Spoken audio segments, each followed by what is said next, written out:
Berlin housing is a little bit like it's like a Hunger Games. Fight to the death for housing. Yes.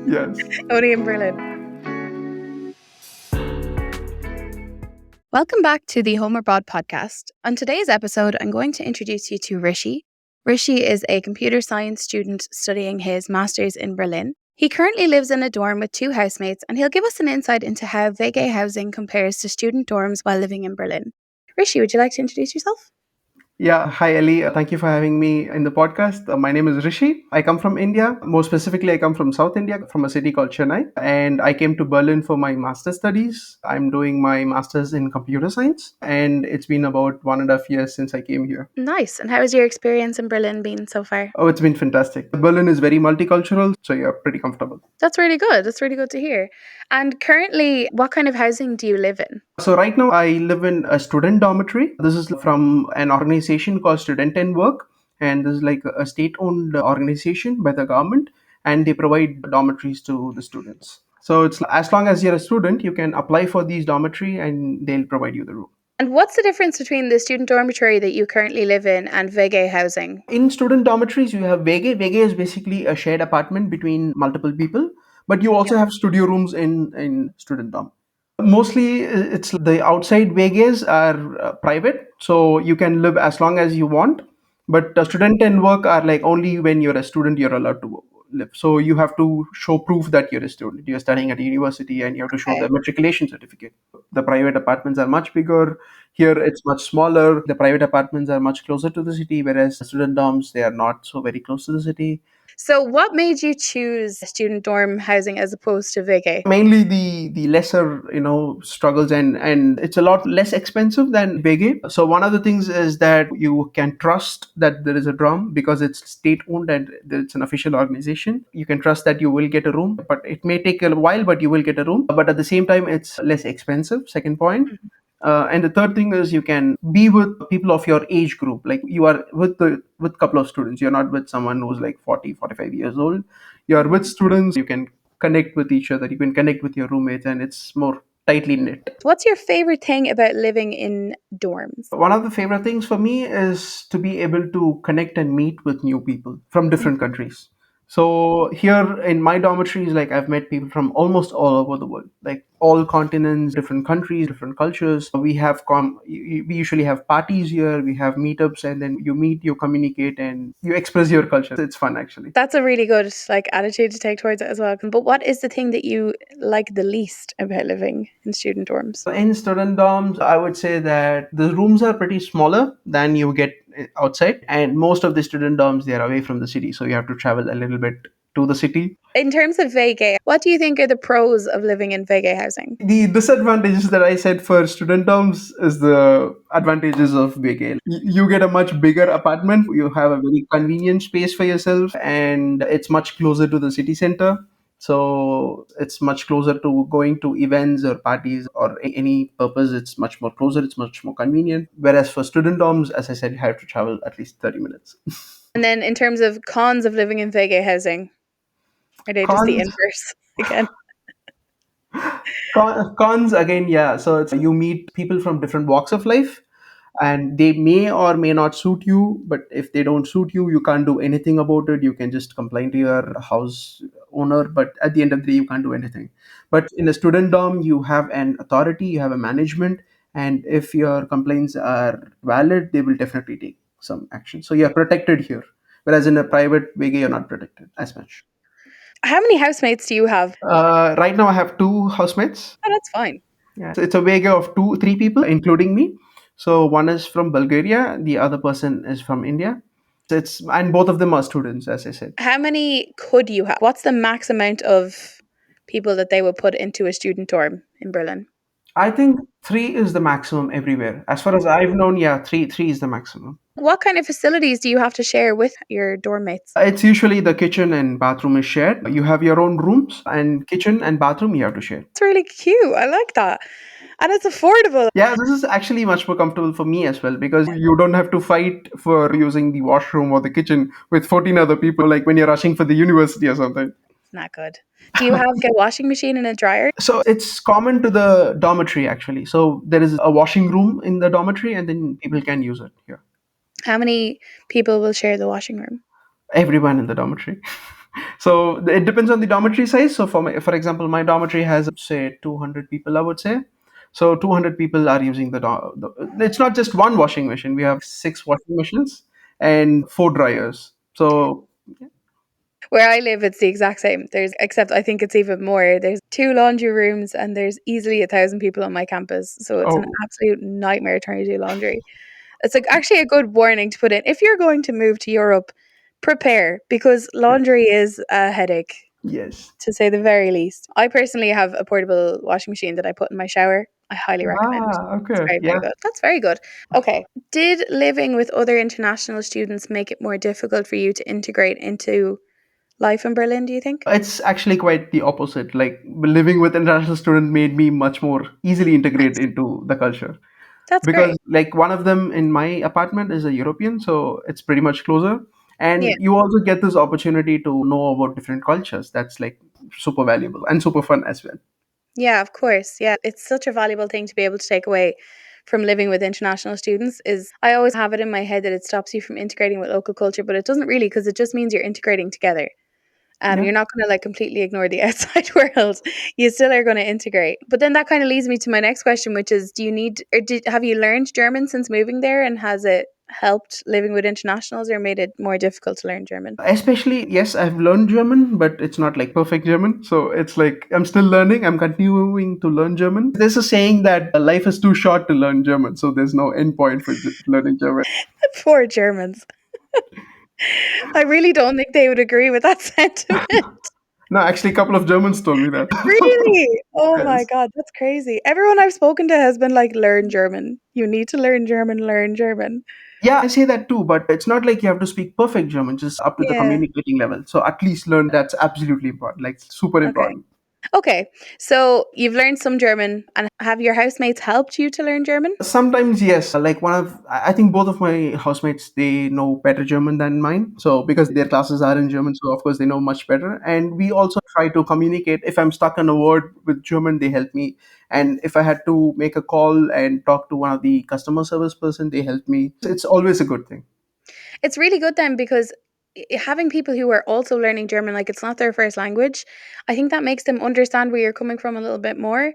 Whereas if you're speaking to a German person, they just grow up learning German, so they might not fully understand exactly what you're trying to say when you struggle with a word. That's actually really nice. What is the process of applying to get student dormitories in Berlin? Did you start from abroad? Did you start from Chennai or did you start when you actually got to Berlin? For student dorm, it's very important that you start really early because there's a huge number of people waiting for it. They actually have a waiting list for it, and it's like you have to apply like months earlier, like months. How many months earlier are we talking? At least like as soon as you get your admission, go to the student and work website of your university. If you're coming to Berlin, then it's student and work Berlin. Go to that website and apply immediately because the waiting period for each apartment or each room is roughly about 12 to 18 months. If you haven't gotten your place in university yet, can you still sign up for the website preemptively just in case? No, they would ask for your immatriculation Bescheinigung, which is like a matriculation certificate. So only when you produce that, they'll consider you in the waiting list.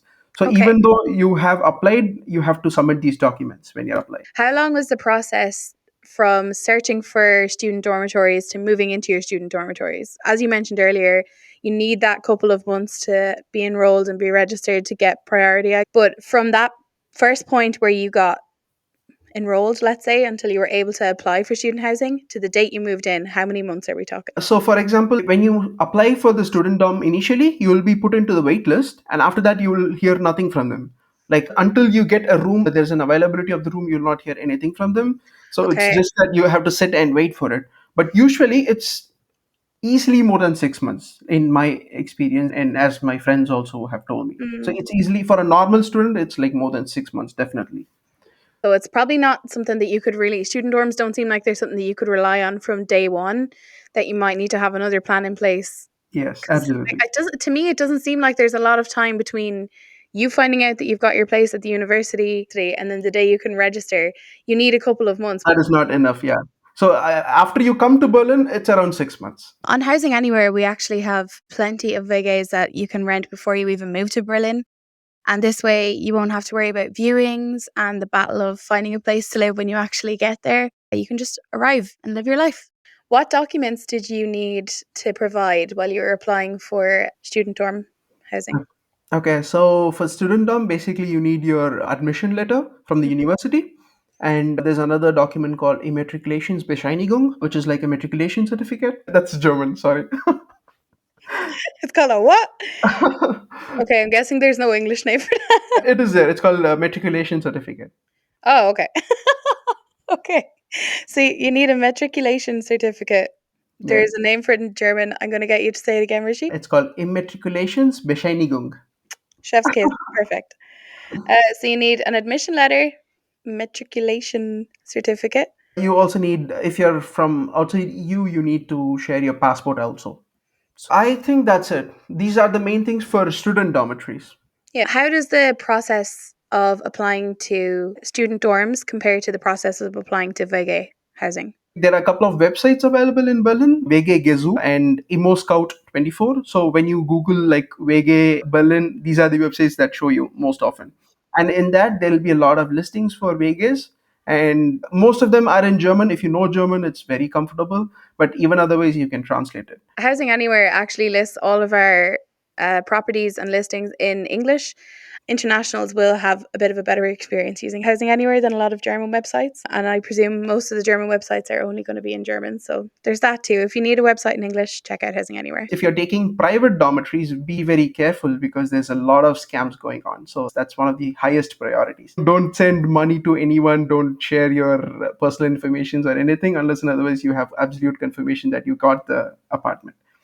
What kind of scams are we talking? Are they like fake ads, or how can people avoid those scams if they're not aware of them? Yes. So the one of the main things in terms of scam is, for example, they'll say that I'm currently outside. For example, I'm in a different city right now. I cannot show you the apartment right now. Could you just share the money? I'll show it to you like in 2 days when I come back to Berlin. So in that case, you can be absolutely sure it's a scam because of course they're not going to come back and they're just going to take. I've had that in Amsterdam before. I think Oh, it's just like I think it's just a universal thing that people are like, "Oh, I'm not in the city right now, but yes. you send me 600 euros and you can move into my apartment, no problem." Exactly. So many people that I know have been scammed like this. So I'm actually really surprised that people fall for it, but I suppose if you're desperate enough that you yes. really need housing, you probably would be just grateful to have anything lined up, I guess. So your scammers are a lot more sophisticated than my scammers. I guess they're pretty more experienced here, Yeah, yeah. Scamming more people every week. German scammers are professionals. Yeah. You're warning people to be aware of VG housing. A lot of those ads are scams, so be careful.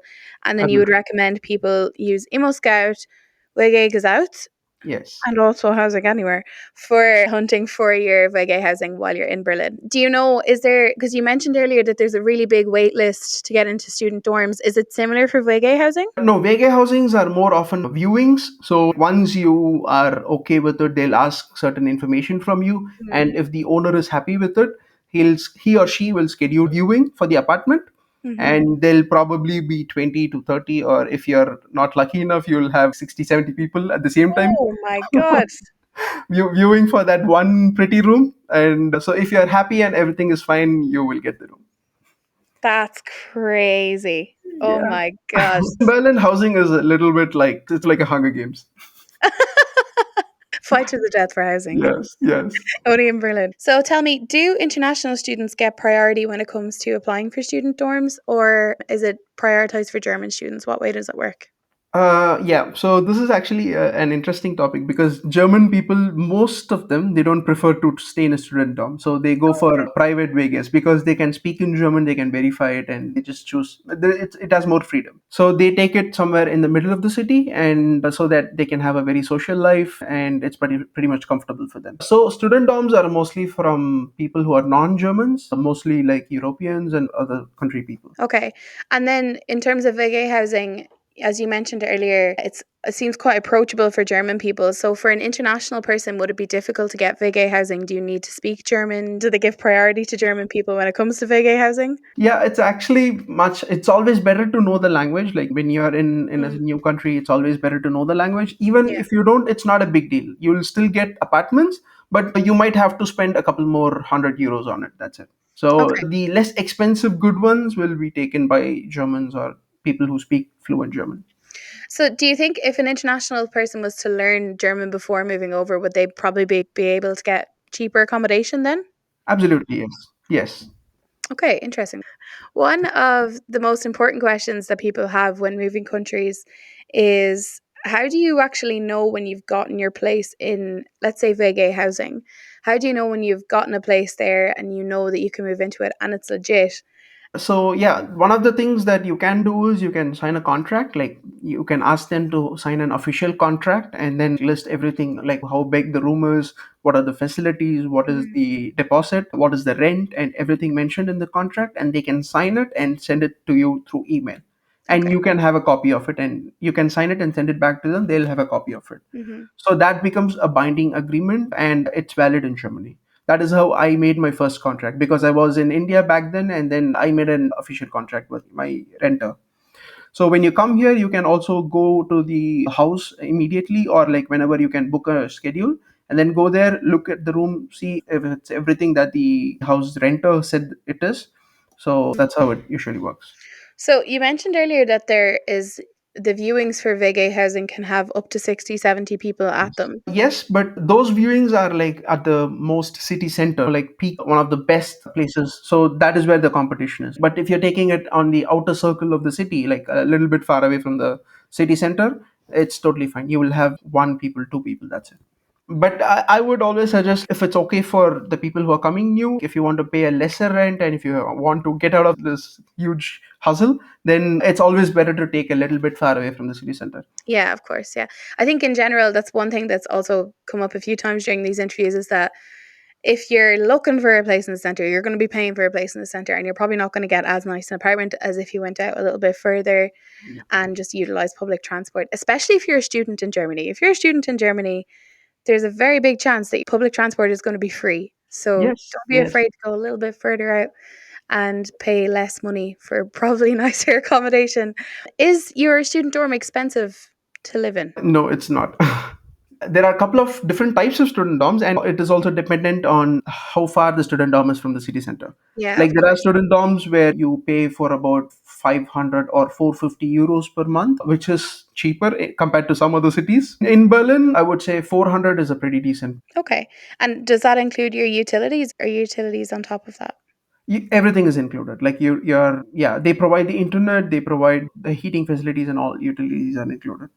So it sounds like student dorms are a really good setup. If people who it might be their first time living away from home, it's kind of a good way to establish yourself in a new city without having to worry. Because I find at least utilities are a bit of a headache to set up sometimes. Are utilities usually included in VG rent costs? In private, there are two types of listings. So one is like the cold rent. They say that this is the cold rent, Ah, and yeah, the other one is the hot rent. So yeah. cold rent is like all inclusive, and hot rent is like non-inclusive. So you have to choose between whichever is comfortable for you. I know what I'd be choosing. It's an easy decision for me. So, Rishi, my final question for you today is, do you have any tips for international students who are moving to Berlin and are thinking about getting VG or student dorm housing? Yes, of course. So apply early, be it student dorm or a private, apply much early and keep Mhm. trying. It's not like you apply for one and then you get the one immediately. Like you apply like 20, 30, and then like you have a chance of getting one. So apply for as much as you can and keep trying. So that way your success rate is much higher. And if possible, learn German. It obviously helps, but you can also survive in Berlin without German. So it's not like it's too super difficult without German. In Berlin, you can speak English very well, but German helps. Rishi, thank you so much for your time. It was great to chat to you and great to have someone who has so much knowledge on both student dorms and VG housing speak to us and share their experience and share their knowledge. So that's really great. I'm sure you're going to help plenty of international students who are planning to move to Berlin find their housing. It was great to have you on the podcast. Thank you so much for your time. Thank you for having me. It's a pleasure. If you've enjoyed listening to this episode of the Home Abroad podcast, be sure to subscribe, And do me a favor and give us 5 stars. I'd really appreciate it.